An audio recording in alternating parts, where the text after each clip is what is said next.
마이크 테스트. 네. 예, 안녕하세요. 채널 615 142회입니다.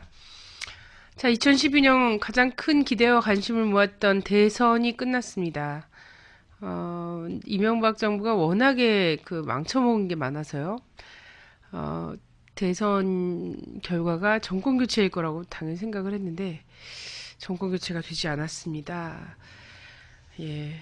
그래서 우리 국민들이 정말 정확하게 반분이 돼서 후보를 두고는 이렇게 나타났죠. 반분이 돼서 나타난 이 선거 결과 저 어떻게 바라봐야 되고 이후에 한반도 정세에 어떤 영향을 미칠까 이런 것들을 한번 생각해보는 자리를 가져봤습니다. 한반도 오늘로 가시겠습니다.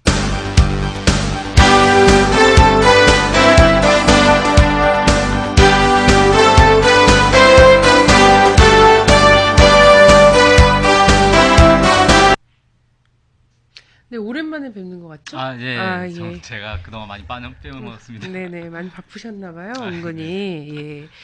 자, 우리 동부가을문의 문경환 대표님 모셨습니다. 안녕하세요. 안녕하세요. 옷은 지금 몇 줄을 건널 때도 똑같은 옷을 입고 있기 때문에 사람들은 어제 본 듯한 느낌이실 것 같아요. 중간에 계속 바꿨는데 하필이면 방송 날만 되면 똑같은 그래요? 옷이 나오더라고요. 네. 자, 박근혜 후보가 당선이 됐어요? 그러게요. 참 암담합니다. 네. 사실 정권 교체가 될 거라고 네. 당일 5시까지만 해도 철떡같이 믿고 있었는데 네. 개표 출구조사 결과 나오면서부터 참 안타깝게 됐죠. 정권 교체가 당연히 될 거라고 생각을 했어요. 그렇죠. 예, 워낙에 5년 동안에 민주주의면 민주주의, 경제면 경제, 남북 관계면 남북 관계. 그죠? 제대로 한 게 하나도 안보, 없었으니까. 안보대로 이런 평가가 굉장히 지배적이었기 때문에요. 정권 교체가 당연히 될 거라고 좀 생각을 했습니다. 그리고 투표율이 굉장히 높았고 네, 그렇죠. 국민들이 어쨌든 실망을 많이 했습니다. 특히 이제 젊은 국민들이 실망을 많이 했어요. 이 대선 결과의 원인을 꼽는다면 어떤 게 있을까요? 일단은 이명박 정부 5년 동안 언론 그리고 공권력부터 해서 상당히 많은 부분에서 지금 새누리당에 이렇게 좀 장악이 돼 있는 상태 아니었습니까? 선관위도 그렇고 경찰들도 그렇고 언론도 그렇고 모든 게 다 이제 새누리당에 유리한 상황 조건에서 이제 치러졌던 선거다 보니까 아무래도 상당히 이 원래대로 민심이 그대로 반영된다면 정권 교체가 당연하겠지만 그게 안 된 측면이 있지 않는가 이렇게 크게 좀 생각할 수 있는데 총선 결과하고 좀 비교를 해보면요. 이명박 정부 5년 동안 그게 계속 이어졌고 그게 총선 결과 정당 득표를 비교를 해보면 거의 박빙이었거든요. 초박빙이었거든요. 그래서 대선에서도 초박빙에서 이길 수 있지 않겠냐 이렇게 예상을 했는데 그러면 총선에서 대선까지 그 기간 동안 도대체 뭐가 있었길래 100만 표 이상의 표차가 나면서 정권이 재연장되는 상황이 됐는가 이 부분이 좀 중요할 것 같습니다. 그래서 네. 아무래도 이제 그 사이에 가장 큰 일이라고 하면 이제 통합진보당 사태라고 할 수 있겠죠. 그래서 야권 연대가 안 돼 버렸어요. 총선 때만 해도 그나마 야권 연대의 힘으로 이 초박빙까지도 끌고 갈 수 있었는데 그 이후에 이제 통합진보당이 집중적인 공격을 당했고 민주당이 통합진보당과의 연대를 끊어버리면서 야권 연대가 되지 않은 부분이 상당히 크지 않았겠는가 이렇게 좀 생각이 되고. 그다음에 이제 대선이라고 하면 어떤 정권을 세울 것이냐의 문제인데 사람들이 이제 정권 교체를 바라는 건 기본인데 그게 단순히 이 정권만 교체되면 모든 게 해결되는 상황은 아니었거든요. 근데 이번 대선의 구도가 이 박정희 전 대통령 대 노무현 전 대통령의 대결이다. 이런 구도로 형성이 돼버렸거든요. 후보들도 그렇고 기본 이제 선거 구도가 그렇게 짜여졌는데 국민들이 바란 건 박정희 정권도 아니지만 노무현 정권도 아니었다는 거예요. 근데 이런 틀을 깨지 못하고 완전히 새 시대, 새 정치를 하겠다라는 그런 이제 구도로 갔어야 되는데 그러지 못했던 데서 야권에서 그런 어떤 새로운 비전을 보여주지 못하고 그냥 노무현 정권으로의 회귀 이 정도밖에 보여주지 못했던 부분이 좀 국민들한테 실망을 안겨주지 않았나 이렇게도 좀 분석을 해봅니다. 네. 그러면서 어쨌든 선거 패배 원인과 관련해서도 민주당 안에서도 또 서로 분분하잖아요. 그렇죠. 원래 이제 선거가 끝나면 이 농공 행상이라고 하나요? 좀 평가가 네. 근데 딱히 이제 요런 지점을 잘 짚지는 않더라고요. 네. 보면은 언론에서도 일부러 그쪽 부분을 되게 부각시키는 것 같긴 한데 어, 중도 보수의 표심을 장악하지 못했기 때문이다 라면서 목소리를 높이는 사람들, 네. 그 사람들의 의견을 굉장히 많이 반영하더란 말이죠. 아, 그게 그놈의 이제 중간층, 저는 중도층. 민주당이 네. 이번에 취했던 스탠스는 충분히 중도 보수였어요. 아, 그럼요. 예, 중도 보수라는 사상이 있는지 모르겠지만 저는 이런 사상이 있는지는 잘 모르겠습니다. 근데 사실 1,400만이 넘는 국민들은 1,470만이죠. 이 정도의 국민들은 사실은 중도 보수냐 뭐 진보냐 뭐 이거를 다 떠나서요. 어, 친일 친미의 특권이 어떤 계속 특권이 대물림되는 사회, 부정부패로 어떤 착복한 권리와 그 특권 이런 것들이 대물림만 되는 사회에 대해서 분명히 반기를 명확하게 들고 투표를 한 행위였거든요. 근데 그런 부분을 보지 못하고 중도 보수의 행보를 더 하지 못해서 그런 것 같다는 거예요. 저는 오히려 만약에 이런 주장을 하는 사람들의 그 말이 더 많이 먹히고 지금까지 보여준 것보다 더 희미한 어떤 그 입장을 밝히면서 민주당이 왔다면 광주에서도 그 실망이 표로 나타났을 거다 이렇게 생각을 합니다. 네, 하여튼 그런 얘기를 줄되게 하고 있더라고요. 이 총선과 대선 사이에 사라진 100만 표에 대한 것을 눈여겨보지 않는다. 네. 예. 박근혜당 저희는 어쨌든 대북 정책에 관심이 많지 않습니까? 그렇죠. 그래서 대선을 기회로 해서 저희가 좀 그 채널 615의 질도 확실히 달라지길 열망했어요. 왜냐면 바로 이제 북에도 직접 가서 취재도 하고 남북 이렇게 교차 그 취재나 이런 것들도 가능할 거라고 생각을 했거든요. 근데 뭐 지금은 좀 암담하죠. 네, 예, 약간 암담해졌습니다. 암담한 상황이에요. 그래서 지난 5년의 뉴스와 크게 다를 게 있겠는가? 오히려 더 빠르게 아쿠아일로를 걷지 않겠는가 이런 생각을 많이 하는데요. 자, 당선자의 대북 정책이 어떨까요? 향후 남북 관계를 좀 전망을 해보는데 기본 이제 후보자 시절의 정책, 공약 이런 걸 좀 다시 볼 필요가 있겠죠?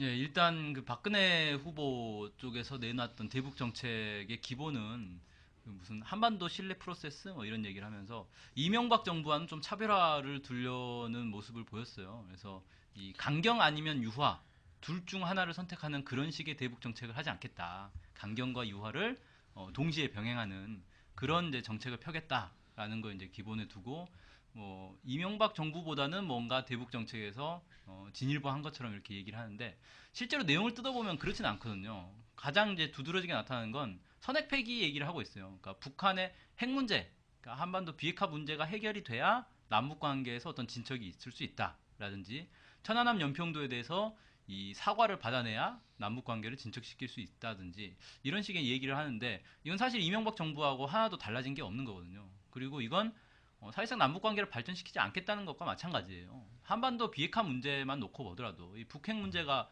벌써 90년대 말부터 시작을 했기 때문에 10년이 넘었습니다. 15년 가까이 진행이 됐고 있었고 그 과정에서 뭐 육자회담도 하고 뭐 양자회담, 사자회담, 별회담을 다 하면서 했지만 전혀 풀리지 않았습니다. 이게 기본적으로 남북 간에 풀 수 있는 문제는 아니고 북미 간에 풀어야 될 문제인 건데 뭐 미국과 북한 사이의 협상이 계속 안 되면서 지금 15년째 질질 끌고 있는데 이게 해결이 돼야 남북 관계를 풀겠다 이 얘기는 그냥 안 하겠다는 얘기나 마찬가지죠. 남북 관계를 발전시키지 않고 싶은데 핑계 댈 게 없으니까 핵 문제 해결되면 남북 관계 발전시키겠다 이런 식으로 이제 핑계를 대는 거 아닌가. 그래서 이명박 정부와 사실상 차이점을 볼 수 없는 그런 부분이 있다는 거고 뭐 이제 강조하고 있는 게 인도적 지원은 계속 하겠다라고 하는데 이명박 정부 시절에도 인도적 지원 얘기는 계속 나왔어요. 근데 인도적 지원을 하겠다고 하는데 결국 안 되지 않았습니까? 뭐 인도적 지원이라는 말을 붙여놓고 엉뚱한 그 얘기를 계속 꺼내면서 사실상 북한이 인도적 지원을 받을 수 없는 분위기를 만들어버리고 있는 거고 뭐 그런 측면에서 보면 사실 이명박 정부와 이 대북 정책에서 차이점이 뭐냐라고 얘기했을 때 차이점은 없다라고 말하는 게 정답이 아니겠는가 이렇게 생각이 됩니다. 네. 자, 인도적 지원 계속하겠다라고 하면서 이명박 정부가 했던 게 그런 거 아닙니까? 북에서는 쌀을 달라고 하는데, 예, 혹은 뭐 시멘트를 달라고 하는데 수혜를 입었기 때문에. 그렇죠. 근데 알약을 주겠다 예, 그러잖아요. 그래서 그거 아니면 받지 마. 이렇게 하는 게 인도적 지원일 수 있는가? 이게 문제인데 그 계속 정치적인 거에 말은 그렇게 하지만 정치적인 상황이 계속 떠밀려서 부유했죠. 인도적 지원 문제까지도. 그렇죠. 그렇습니다. 자, 국민들한테도 올해도 변함없이 적십자 회비 통지 네, 그게 우리 다 집도 나올 고지서가 다 날라왔어요. 예. 날라갔어요. 이건 뭐 반드시 의무는 아니지만 어쨌든 인도적 사업에 쓰기 위해서 적십자 정신을 지켜주고 거기에 대한 자금을 국민들에게 부담시키는 거거든요. 근데 적십자가 사실상 이제 우리 민족의 가장 큰 문제인 이 민족 안에서의 인도적 문제 사업을 하나도 안 하고 있기 때문에 이 고지서를 외면 많이 할 것 같아요. 네. 그렇습니다. 자, 그럼 박근혜 정권 하에서 남북 관계는 어떻게 될 것 같나요? 일단은 이명박 정부와 차이가 없을 수밖에 없다. 예, 이명박 정부 5년 동안 남북 관계가 심각하게 파괴된 그 전철을 그대로 밟을 건데 문제는 이명박 정부 같은 경우는 노무현 정부 김대중 노무현 정부를 거치면서 발전됐던 남북 관계를 체계적으로 파괴시키는 그런 과정이었다면 이제 더 파괴시킬 게 없거든요. 박근혜 정부 때는. 그래서 이 5년이 그러면 더 파괴되는 방향으로 갈 수는 없는 거고 더 이상 파괴할 건 없으니까. 그럼 이제 대충돌 국면, 대파국을 맞을 수밖에 없는 것 아닌가. 그래서 제가 볼 때는 아마 박근혜 정권의 집권 초기에 남북 사이에 심각한 충돌이 발생할 수 있다. 이렇게 좀 보여지는데 북한이 올해 그 이명박 정부에 대해서 이 특별 행동도 경고를 했었고요. 그다음에 뭐 전면전 경고도 했었고요. 지금 이게 여전히 유효합니다. 그리고 아직은 박근혜 이 당선자가 취임한 것도 아니고요. 그러니까 아직은 이명박 정부 하인 건데 2월 달까지는 그 사이에도 충분히 어떤 남북 사이에 심각한 충돌이 발생할 여지가 남아 있는 거고요. 설사 그 사이에 충돌이 없다 하더라도 박근혜 정부가 출범 이후에도 초반에 상당히 강경한 이 충돌이 있지 않겠는가. 북한 입장에서 보더라도 이명박 정부 5년 동안 남북 관계가 계속 파괴되는 걸 지켜봤는데 박근혜 정부 5년 어떻게 될지 뻔히 보이는 상황에서 그냥 정권이 바뀌었으니까 다시 한번 대화를 시도했다가 또 안 되면 다시 또 강경 국면으로 갔다가 뭐 이게 다시 쳇바퀴 돌듯이 그렇게 갈 생각은 없을 것 같거든요. 그러니까 초반에 뭔가 강경한 충돌을 통해서 확실하게 남북 관계 어떻게 할 건지 발전시킬 건지 아니면 그냥 깨버릴 건지 그 판단을 해라라는 그런 식의 이제 압박이 들어오지 않겠는가 싶고 사실 여기에 이제 계기가 많이 있습니다. 뭐 단적인 예로 그 북한에서 이번에 이제 인공위성을 발사를 했는데 그 연료통을 지금 수거를 했어요 서해에서. 근데 이게 좀 이제 복잡한 게 연료통을 만든 건 북한이기 때문에 그건 북한 거란 말이죠. 근데 공해상에 떨어졌어요. 그리고 한국의 군이 그걸 수거를 했어요. 그럼 이거 누구 거냐는 거죠. 공해상에서 주웠으니까 임자 없는 걸 주웠으면 주워간 사람이 임자가 되는 건데 이건 임자가 누군지 뚜렷하게 드러난 상황이기 때문에 북에서 연료통 다시 내놔라 라고 요구를 할 수 있는 거고 그럼 국제법상 이걸 내놔야 되는 거거든요. 근데 지금 한국의 이 국방부에서는 북에서 달라고 요구를 해도 주지 않겠다라고 이미 선언을 해놨어요. 그럼 이거 안 주겠죠? 그럼 이제 어떻게 되는 겁니까? 이게 작물 취득죄가 되는 건가요? 그래서 이제 이걸 우리 건데 왜 안 내놓느냐? 그리고 남쪽에서는 절대 이거 못 준다. 뭐 이런 식으로 이제 충돌이 발생할 수가 있는 거죠. 이건 뭐 벌써부터 이런 식의 계기는 여러 개가 있다. 남북 사이에 어떤 충돌할 수 있는 그런 이제 빌미가 될 수 있는 건 많이 있지 않는가 뭐 이렇게 생각이 됩니다. 네, 죄송합니다. 말씀하시는 기침이 아유 건강이 많이 안 좋으신가 봐요. 감기가 네, 좀 너무 오래 가서요. 그 인공위성 잔해 얘기를 또 하셨는데 우리가 사실 그냥 이건 뭐 국제법적으로 어떤 저든 얘기할 필요도 없이 길 지나가다가 지갑 주는 도로를 거죠. 지나가다가 지갑을 주웠는데 이름이 써져 있어요. 네, 신분증이 안에 들어있는 거죠. 신분증이 안에 들어있으면 신분증 그 주인한테 주는 게 맞죠? 그렇죠. 예, 저희는 그렇게 배웠어요. 그리고 만약에 신분증이 없다고 하더라도 그걸 갖는 게 양심에 걸리는 문제라는 거예요. 원래대로라면 이제 예. 경찰서에 신고를 하는 게 맞죠. 네, 그쵸. 근데 여기는 지금 이름이 딱 은하라고 써져 있다고. 그래서 이름 써져 있는 거 아무리 공해상에서 주웠다고 해, 내가 주웠다고 해서 해도 그것도 엄청 빠르게 달려가서 주운 거잖아요. 그렇죠. 지갑을 보고 떨어진 거 막 보자마자 따라 뛰어가고 지금 주운 거나 다름이 없거든요. 근데 이거를 뭐라고 얘기하냐면 남쪽 국방부에서는 적국의 불법 무기의 일부이기 때문에 돌려줄 수 없다라고 얘기를 하는 거예요. 자, 이제 여기서 이 인공위성에 대한 인식, 불법 무기라는 인식, 그죠? 그리고 적국이라는 표현. 무기? 불법 무기가 있고 합법 무기가 있고 그런가요? 아, 네. 참. 그죠. 불법 무기 같은 경우는 뭐 그런 거죠.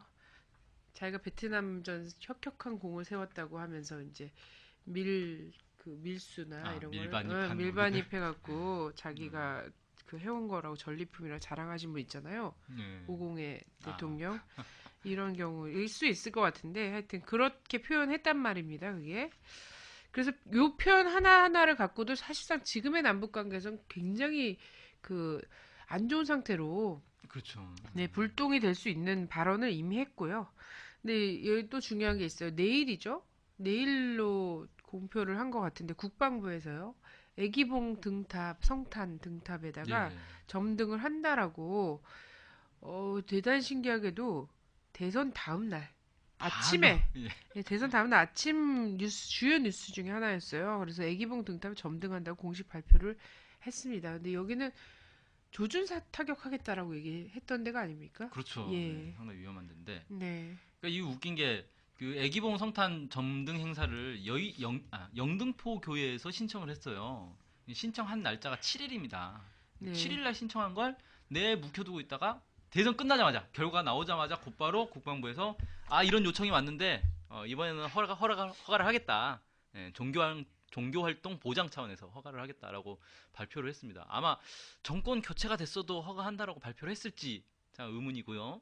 7일 날 신청이 들어왔는데 이제서야 허가를 한다라고 발표한 것도 참 웃기는 일인데 어쨌든 이 문제는 이게 단순한 종교 활동은 아니라는 거예요. 종교 활동 하려면 뭐 그냥 영등포 교회면 영등포 앞에서 이 성탄 트리 만들면 되지. 이걸 굳이 애기봉에서 이 애기봉이라는 곳이 북에서 매우 가깝기 때문에 그 몇백 미터밖에 안 되는 거리예요. 북의 주민들이 다 볼 수 있는 곳인데 쉽게 말하면 이런 거죠. 석가탄신일날 조계사 앞에다가 대형 트리 만들어가지고 불 켜는 거랑 똑같은 거 아닙니까? 얼마나 기분 나쁘겠어요. 예. 그래서 북에서는 이게 대북 심리전의 일환이다. 따라서 이 남북 사이에 서로 비방 중상하지 않고 서로를 자극하지 않기로 한 남북 합의에 의해서 이건 하면 안 된다라고 요구를 했고 거기에 따라서 사실 이 점등을 안 하고 있었거든요 지금까지. 근데 이걸 이제 한다고 하니까 북에서는 몇 년 전에도 작년에도 그랬고 이거 계속 논란이 됐어요. 북에서는 만약에 점등을 하면 조준 격파를 하겠다, 타격을 하겠다라고 경고를 한 상태고 지금 같은 분위기에서는 실제로 충분히 공격할 수 있는 그런 이제 상황이다. 뭐 정권 교체되자마자 바로 전쟁 위기가 닥치는 그런 참 우려가 되는 상황입니다. 교체됐음 말을 안 하겠는데요. 정권 교체가 안 됐죠. 정권 교체가 아니 뭐 취임도 전에 네. 이런 거고요. 사실상 그 전에도 11월 달에도 다른 곳에서 이제 뭐 선교회 연합 이런 데였던 것 같아요. 이런 데서 점등 신청을 했는데 대선을 이유로 해서 이거 그 불허를 했단 말입니다. 불허를 했죠. 그리고 그 과정에 이제 뭐 대선 후보들이나 이런 사람들이 애기봉에 또 가기도 하고 이런 뭐 임진각에 가기도 하고 막 이런 과정도 있었죠. 평화 행보를 하기 위해서. 근데 11월에 신청했던 거는 불허를 해놓고 12월 7일 날 한 것은 허불허 여부를 밝히지 않고 계속 있다가 대선 후보가 결정이 되면서 딱 했단 말이죠. 이걸 보면은 뭐가 있냐면 그 후보에 따라서 이 애기봉 등탑 점등 여부를 다르게 판단했을 거라는 거예요. 근데 박근혜 대통령 당선자가 되니까 한번 전쟁 한번 해볼 만하겠다 이런 생각이 어떻게 들 수 있을까? 저는 이런 생각이 들거든요.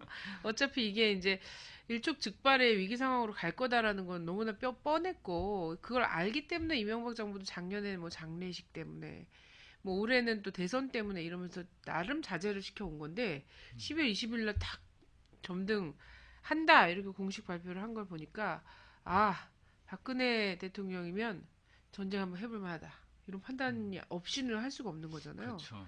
예. 그 어떻게 또 박근혜 대통령께서 직접 전선에 나가셔서 진두지휘하시면서 총알을 다 막아내고 이렇게 할 수 있는 능력이 있다고 판단하는 걸까요? 정말 하고 싶으면 저는 박근혜 당선자가 거의 등탑 점등하는 행사에 가는 게 맞다고 봅니다. 아, 국민들 전쟁 때문에 불안하게 만들지 말고 본인이 직접 최전방에 나가서 안전하다 이런 거 보여주면 되는 거 아닙니까? 저는 뭐 거기에 가서 행사장 참석하는 게 맞다. 그러고 나서 하든지 불을 켜든지 말든지 그건 알아서 하시고 네. 그게 맞다고 생각되고 좀 비슷한 사례가 오늘 또 보도가 된 게 국방부에서 그 국방백서를 경련으로 발표를 하거든요. 네. 거기에 NLL은 사실상의 영해선이다, 영해 경계선이다라는 걸 또 삽입을 했어요. 이번에 처음이라고 하더라고요. 국방백서에 그동안 뭐 NLL과 관련해서는 성격 규정을 한 적이 없었는데 그러니까 국방백서에서도 성격 규정을 한 바가 없는 NLL을 갖고서는 대선 국면에서 그걸 갖고서는 논란을 벌인 그렇죠. 거예요. 고의적으로. 그럼 지금까지 국방백서 발표를 했던 국방부는 뭐가 되는 거예요? 지금까지 한국 정부 수립 이후에 60년 이 뭡니까? 60년이 훨씬 넘은 이런 상황에서 넘어간 상황에서도 NLL을 영해선이라고 한 번도 규정한 적이 없는 국방부. 그 중에서 10년 빼고는 전부 새누리당 정권이었잖아요. 그렇죠. 본인들도 이렇게 했던 거를 갖고서는 대선 국면에서 NLL 논란을 벌인 거잖아요. 그래놓고 예. 정권이 딱 이 박근혜 당선이 결정되자마자 바로 공개를 해가지고 영해선이 된 예. 거네요.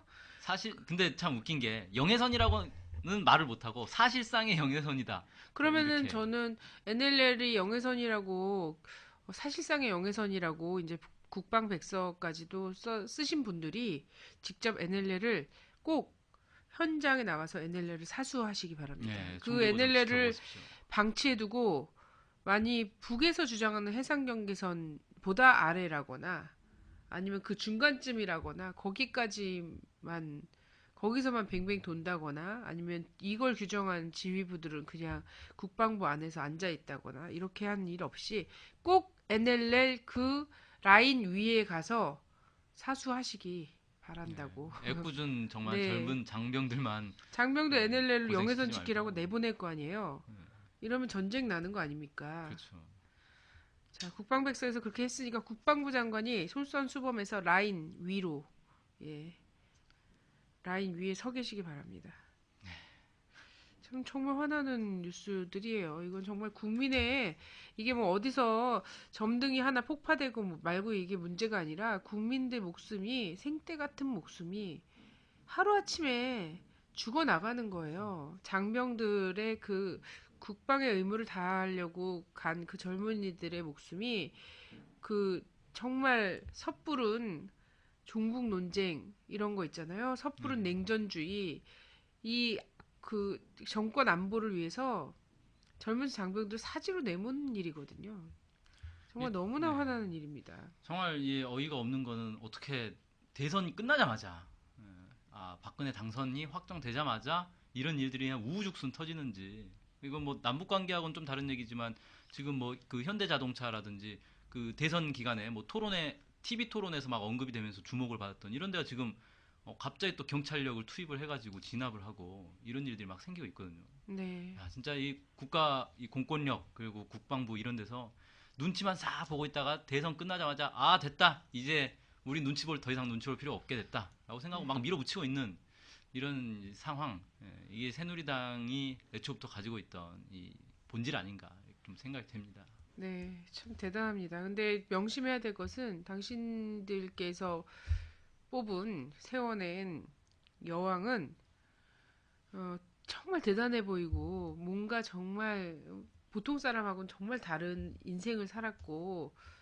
뭔가 축복받은 어떤 그런 삶을 산 사람처럼 보일지 모르지만 초능력자는 아니라는 거예요. 머리에서 생각한 대로 뭐 어디가 그냥 탁 NLL에서 폭탄이 터지고 애기봉 등탑에 뭔가 이렇게 그 방어망이 씌워지고 이런 걸 할 수 있는 초능력자는 아니라는 것. 그걸 명확히 아셔야 될 것 같습니다. 충성 경쟁이 완전 눈물 나네요. 눈물 네. 겹네요. 특히 국방부. 자, 남북 관계 말고 대외 관계 전반은 어떻게 될까요? 네, 어제 일단 뭐 쫙 그 주변 예, 사강 대사들 대사들을 다 전부 불러모아서 접견했더라고요. 네, 그렇죠.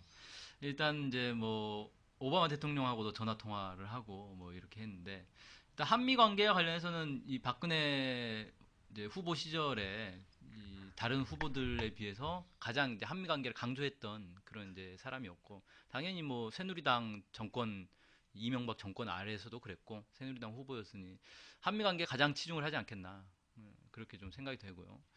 뭐 한미 간에 지금 이제 쟁점이 되고 있는 뭐 FTA 문제라든지 이런 것들은 뭐 당연히 조용히 이제 넘어가는 상황이 될 것 같고, 그럴 것 같고요. 제가 이제 관심을 갖는 건 한미 관계도 한미 관계인데 한일 관계가 어떻게 될 것인가 이게 좀 주목이 되는 측면이 있습니다. 왜 그러냐면 일본이 우리보다 3일 전에, 그러니까 12월 16일 날 총선을 했거든요. 그리고 거기서 이제 아베 신조, 그 자민당이 압승을 했어요. 아주 그냥 엄청난 압승을 했는데 거기서 선거 기간 내내 이제 그 쟁점이 됐던 게 바로 이 평화헌법 개정이었거든요. 그래서 지금 일본은 이 군대를 가질 수도 없고 그다음에 전쟁을 일으킬 수도 없는 그런 이제 헌법에 그렇게 이제 규정이 돼 있습니다. 그래서 그걸 평화헌법이라고 부르는데 이걸 개정하겠다. 우리도 이제 보통 국가가 되겠다. 군대도 갖고 전쟁도 참여하고 어, 이런 권리를 갖겠다라는 게 이 자민당의 이 핵심 주장이었는데 압승을 했기 때문에 아마 이제 헌법 개정 절차에 들어갈 겁니다. 그렇게 되면 이제 주변국 당연히 민감하게 반응을 하겠죠. 일본이 지금 이제 군국주의의 길로 쫙 접어들려고 하고 있는 상황인데 이걸 당연히 이제 주변국들의 어떤 반발을 무마하려면 주변국들의 지지를 이끌어내야 되는 거고 주변국 중에서 이 지지를 해줄 만한 데가 어디 있겠습니까? 뭐 중국 당연히 안 하죠. 러시아 당연히 안 하고 한국밖에 없는 거예요. 그래서 아마 이 한국에 또 이 친일파의 딸이 일본에서 부르는 이 마지막 황군의 딸이 이 대통령이 됐기 때문에 좋다구나 하고 이 한국 쪽에 지지를 요청을 할 거고 그 아마 이제 핵심 쟁점은 한일 군사협정이 아니겠는가. 이명박 정부 시절에 추진했다가 무산됐던 한일 군사협정을 다시 한번 좀 추진을 하지 않겠나 싶고 박근혜 이제 당선자 같은 경우야 뭐 그때 당시에도 논란이 됐던 당시에도 한일 군사협정 자체는 문제가 아닌데 그걸 추진을 이 국민들의 동의 없이 뭐 좀 너무 밀어붙이기 식으로 했다라는 것 때문에 그것만 비판을 한 사람이기 때문에 당연히 이번엔 일본과 손을 잡고 군사협정을 체결하지 않겠나. 그래서 일본의 어떤 군국주의의 길을 열어주는 그런 이제 대통령이 될 수 있다. 라는 그런 우려가 있고요. 일본의 군국주의 길을 열어준다는 건 결국 일본의 이 한반도 재침의 길을 열어주는 거나 다름없는 그런 이제 상황이 될 것이다. 이게 상당히 이제 우려가 됩니다. 그래서 앞으로 우리가 그냥 가만히 지켜만 보아서는 절대 안 될 상황인 것 같고요. 이 박정희 대통령 때 한일 국교 정상화 한다고 해서 이 큰 이제 이 논란이 있지 않았습니까? 뭐 그때 뭐 63세대라고 하나요? 많은 이제 국민들이 반발을 했었는데 이번에는 아마 그 딸 박근혜가 이제 대통령이 돼가지고 정권을 잡고 또 한일 간에 이제 군사 동맹을 체결하려는 그런 이제 움직임을 보이면서 국민들과 대립을 하지 않겠나 뭐 이렇게 좀 생각이 됩니다. 네. 그래서 그 사실은 그 박정희 대통령이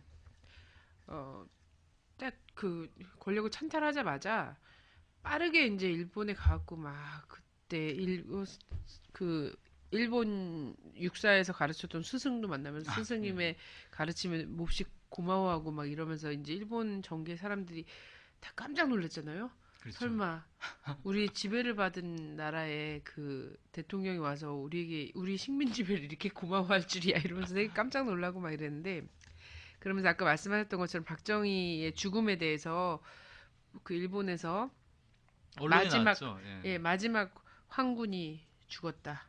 네, 대일본 군인이 죽었다. 이렇게 하면서 되게 애도했다는 그런 뉴스까지도 나왔었는데 근데 그 임기 초반에 그 한일협정 때문에 사실상 초반에 민심 위반이 다 됐어요. 뭐 물론 강제로 찬탈한 그 대통령직이기 때문에 뭐 그게 이 무슨 얼마나 민심의 지지를 받았겠는가마는 그 초반에 또 식민 지배권과 관련해서 그것까지 다 팔아먹은 거잖아요. 지배에 대해 사과받을 권리까지도 팔아버린 경우이기 때문에 그 이후에 택할 수 있는 유일한 방법은 포갑 정치입니다. 네. 그래서 이제 유신독재 임기 초반에 자기가 할 건 다 하고 그 식민 지배에 사과받을 수 있는 권리까지 다 팔아먹은 상황에서 박정희가 권력의 유지를 위해 택할 수 있는 방법은 포갑 정치였다라는 거고, 근데 문제는 이걸 배운 사람들은 지금도 어떻게 볼 거냐는 거죠. 그래서 한일 군사협정이라든지 이런 것들을 국민의 반발을 딛고서라도 해버릴 수 있다는 거예요. 근데 그 다음에 이 사람들은 뭘 믿냐? 포갑 정치라는 것을 하면 된다라고 생각할 거라는 거예요. 그 포갑 정치를 해서 18년간 권력을 연장했기 때문에 할 수 있다. 그리고 언론은 지금 보니까 벌써 이제 뭐 용비어천가 눈에 정말 낯간지럽게 불러대고 있고 이런 각 부서들도 지금 충성 경쟁을 막 이렇게 하고 있지 않습니까? 이런 걸로 봐서는 뭐 한일 군사협정 이런 거 해도 되겠다. 예전에 그렇게 한 것처럼 그 다음에 유신 비슷하게 하면 된다. 그렇죠. 이렇게 생각할 수 있겠는데 문제는 국민의 수준과 지금 현재 IT의 수준, 과학의 수준 뭐 이런 것들 그리고 한국이 지금 처해진 상황, 예, 정치 동북아 정세에 처해진 상황 이런 것들이 예전과는 많이 다르다 이런 거죠. 이런 거 좀 봐야 되지 않겠나 싶습니다. 예. 앞으로도 계속 이런 내용으로 저희가 하겠습니다. 채널 6기로. 눈을 아주 그냥 부릅뜨고 네. 지켜봐야죠. 네네. 거짓말하는 건 아니니까요. 예. 허위사실 유포라고는 못하죠. 팩트에 근거한 이렇게 어떻게 진행할지 좀 보도록 하겠습니다. 오늘 감사합니다.